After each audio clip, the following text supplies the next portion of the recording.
Yeah, let me start by greeting members of the media. Good afternoon, everybody. Before the match, let's congratulate first Stellenbosch. I think they've had an incredible season, and the work that Stevie Barker and his technical team is amazing. And of course, commiserations on the result today, but I don't think that dampens the reflection of their football club, because I think they've been very, very good, and they had a good run in the cup to get to the semi-finals of any competition is something that you should never take for granted. And so I want to cross out there. Then I want to congratulate our football club, Mamelodi Sundowns. Congratulations for getting into our third cup final in the season. It's not been an easy season, but we've done exceptionally well, and I'm very, very proud of everybody involved, support staff, from the kitchen to the ground staff, including our technical team, senior management, the Motsepe family, and then of course this special group of players. Unbelievable. I don't know how they keep doing this, you know, keep going every 2-3 days, just keep going and keep going. 4 changes in the lineup, but still keep going. They're real mentality monsters, you know, mad dogs, and I'm very proud of them, and I think they deserve to be in the final. On the match, I think we also got the tactics right today. We spent a lot of time watching Stellis. There wasn't a lot of time to prepare on the pitch, but we used that time for video. A very awkward side that don't throw too many numbers ahead of the ball, but the numbers that they do throw ahead of the ball are fast. Players with huge capacity to arrive in your box, like Ora, Van Rooyen with 8 runs, Pasadine from a left fullback position, even with Rainers as the focal point with runs behind your fullbacks and then tactics. And then, you know, of course, like the trend is always Van Dijk comes off the bench and he increases the intensity and the tempo. And so we beat a very good side, and I think that we got the tactics right. The game became a bit complicated after we missed the penalty. But you know, it's bittersweet, because I look at it and I say to myself, you know, I want us to score the penalty, and I'm very proud of Peter with a difficult run, still putting up his hand and saying, I want to take it. I'm very, very proud of him for showing that mentality. But I'm more proud of this football team and these group of players. When I say to you that they are good human beings, this is exactly what I mean. And they sacrifice the penalty, and they say, let's give it to Peter. And this shows what type of group we have and the type of players that we have, and I'm very, very proud of them for demonstrating that selflessness and that brotherhood, you know, to try to get Peter on the score sheet so that his confidence can improve and get better. And it's an amazing group of players, and I'm very, very proud. Thank you very much, Coach. Other questions from the floor? Starting in front. Coach, would you say maybe you lucky in a sense that, especially with Devan making that second challenge and avoiding the yellow card, perhaps maybe?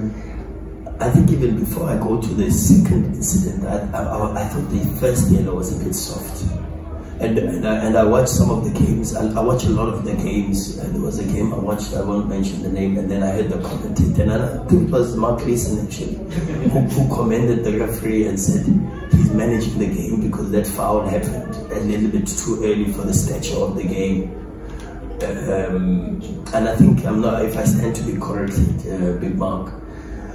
And then when I look at that one with Divine, and I looked at it again, and I said, the first one maybe is a little bit too harsh, you know, especially also profile of the game, the time so early, blah blah blah blah. You can go into that space, and then of course he puts himself on the edge when he goes for the second situation. But it also starts because we allow the ball to be delivered that area, and then it becomes a speed race.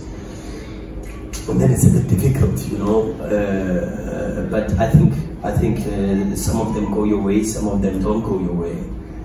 And then we were forced to contribute to the performance of the team, because we could go with it the way we could go with it, or we could make the sub, and we decided to make the sub, and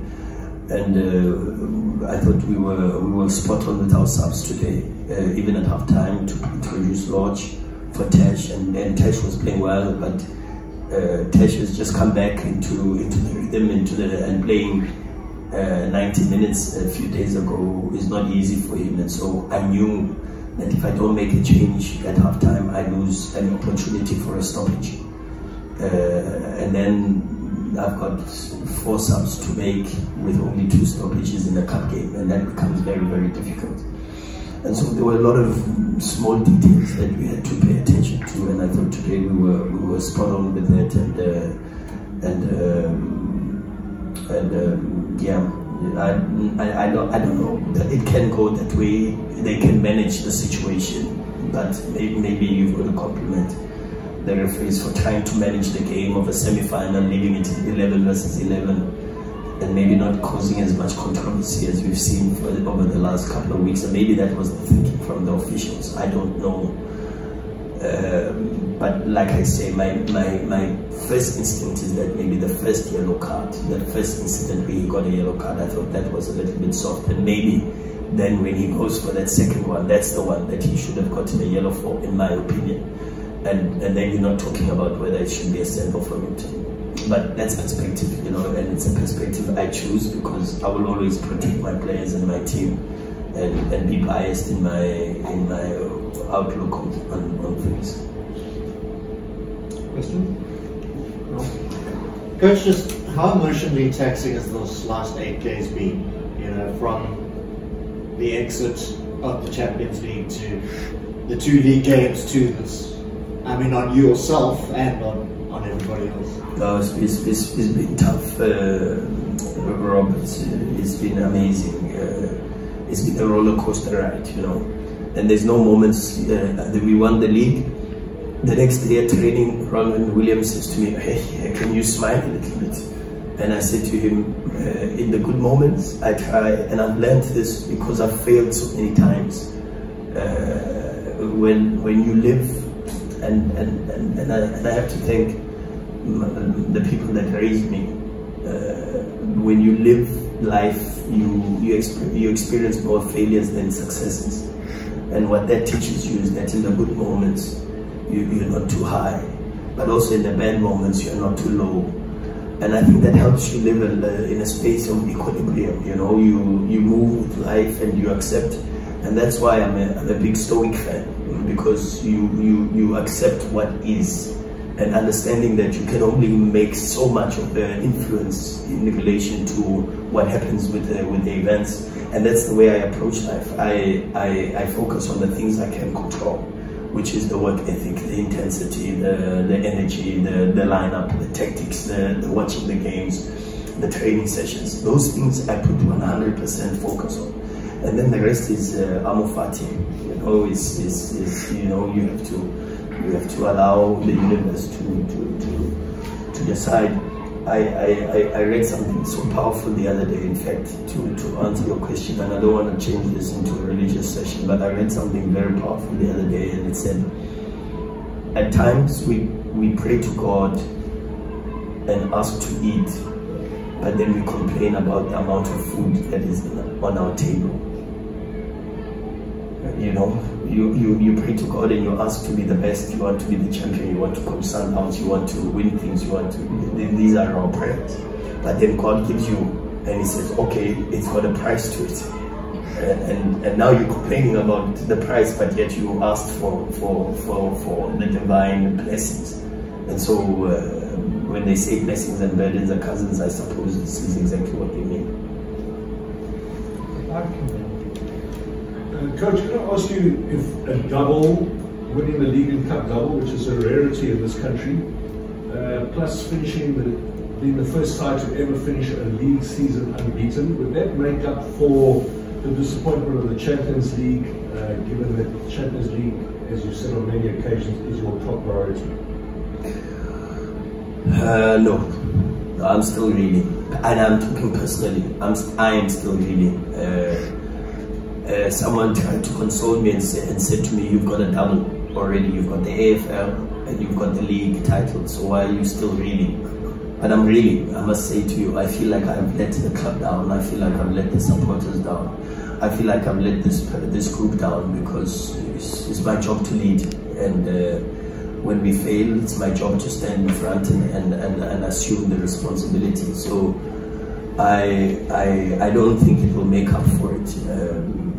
We deserve to be in the semi-finals of the Champions League.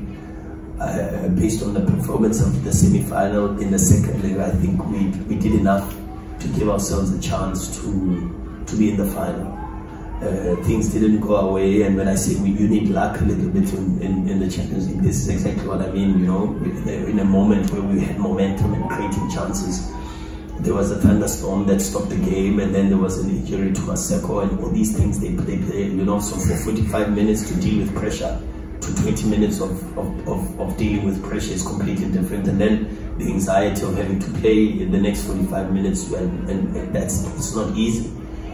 The unavailability of our stadium for a 3 o'clock kickoff on a Saturday with an extra day to recover, and the conditions of altitude and heat against the North African side. Those things are minute details, but they are minute details that could swing things into your favor. But we didn't have those, you know, so I can't complain. I've got to accept, as I said, even from a philosophical perspective, I've got to accept what it is and what the situation is. But that doesn't minimize the pain. The pain is still very, very deep, and I've already apologized to the club, and I know I can apologize once again for that failure, because I take it on my shoulders, and that doesn't mean you don't try again and try again and try again, because eventually we will win the Champions League, but we've got to continue and persist, because it's not an easy competition to win, and you've seen it. How many trophies have with the teams that were in the last 4? It was just myself and Kola that were in the semi-finals again, back to back. No other coach was there. And then, for the first time, we did a back-to-back semi-final appearance where Wydad, actually Esperance have been doing 7-6 in a row.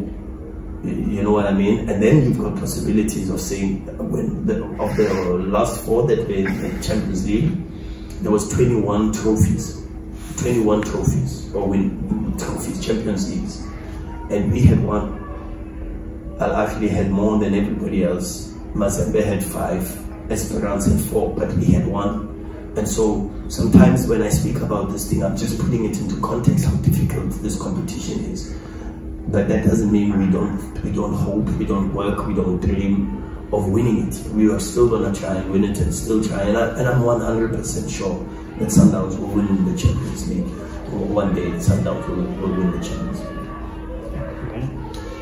Coach, so you have already won the league. Your most important game, it's 1st of June against Pirates in the final. So how do you approach the next 3 and odd weeks, or the drive for finishing the season unbeaten? Does that keep you going before that game? No, we have to arrive. We have to arrive for that game in a good space. That's the most important thing. We need to know that we have to arrive there in good form, with good confidence, because that's the best way to arrive in the final. Is arrive in good form with good confidence. And knowing that you're going to be playing against a very good side. Coach, congratulations on reaching the final. Thank you, sir. You've played 12 games in the last 37 days. That's like an average of 3, you know. Over the same period, Chiefs have played 6, Pirates have played 8, Stellies have played 9, you know. You were the only team that played a league game in between, you know, the Champions League semi-finals. Do you think the league could have maybe helped you and not have, you know, a game scheduled in between the semi-finals like all the others had? I don't want to answer that, because if I answer it, I might get myself into big trouble. What I will say to you is, I want you to go to Jürgen Klopp's interview a few days ago. And Jürgen Klopp speaks about the failure of the English teams not making it into the European semi-finals, both Champions League and the Europa League. And he makes, and people they say, but you've got 36 players, it's not like Liverpool with 22, but the reality is our travel is a lot more extensive than the European travel. To go from, for an example, from England, let's say London as Arsenal, and you're going to go and play Porto in Lisbon, how long is that flight? But to go from South Africa to go and play Esperance in Tunisia, how long is that flight? And then you leave 2 days or 3 days before, which means you've got a training session or 2 on the other side. And that means you need not more than 11 players or more than 20 players because of the possibilities of injuries, the possibilities of anything happening. And so when we travel with almost the entire squad. And so it's not about rotation, it's about, and the number of players, it's actually about the accumulation of fatigue of playing games instead of having time to prepare and all of this.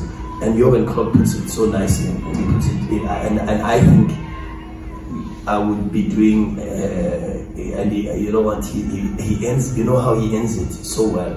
He says, and this is coming from an old man who's about to leave the game. So I want to end it by saying, this is coming from a young man who's wet behind the ears and knows half of what Jurgen Klopp knows. And therefore, it's better for the young man to listen to what Jurgen Klopp said. On that note, Coach, thank you very much for your time. Thank you very much.